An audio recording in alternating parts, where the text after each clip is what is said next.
छेना तनी हमरो के देना, लेके ना बैठे ऐसे रोदावा पकेना। माल छेना तनी हमरो के देना, लेके ना बैठे ऐसे रोदावा पकेना। देखी बैलून मुंद भइल बा गरम, हाँ भइल बा गरम, अरे भइल बा गरम। तोरा गुचिया पगुची या दीवाना भइनी हम, तोरा गुचिया पगुची या दीवाना भइनी हम।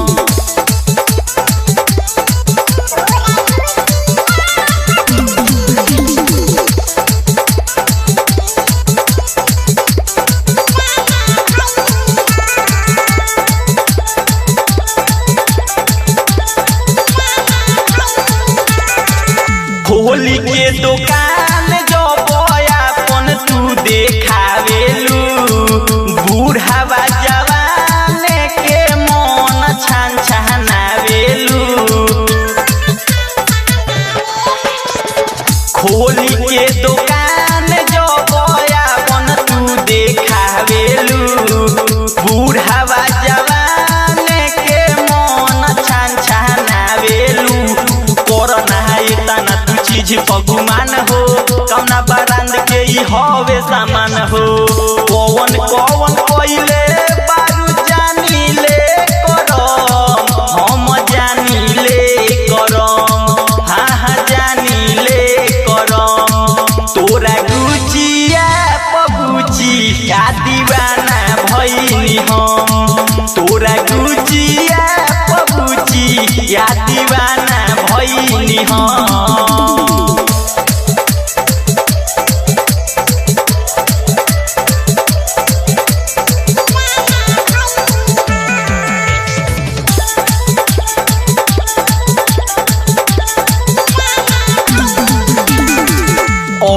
से खावारा कोहे बनना पहबी तहरी, सोहनदीप सागर संगे देखनी काले भीतरी।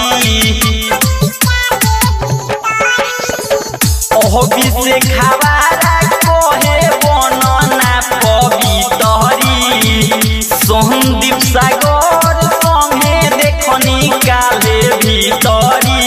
मन पनियाई जाला देखी चिकनाई, पंकज कहेला माल फेरू ना भेटाई। साचे कही बात तना करना शरम, तू करना शरम, हाँ करना शरम। तोरा गुचिया पगुची या दीवाना भइनी हम, तोरा गुचिया पगुची या दीवाना भइनी हम। माल छेना तनी हमरो के देना, लेके ना बैठे ऐसे रोदावा पकेना। देखी बैलून मुंद भइल बा गरम, हाँ भइल बा गरम, अरे भइल बा गरम। तोरा गुचिया पगुची या दीवाना भइनी हम, तोरा गुची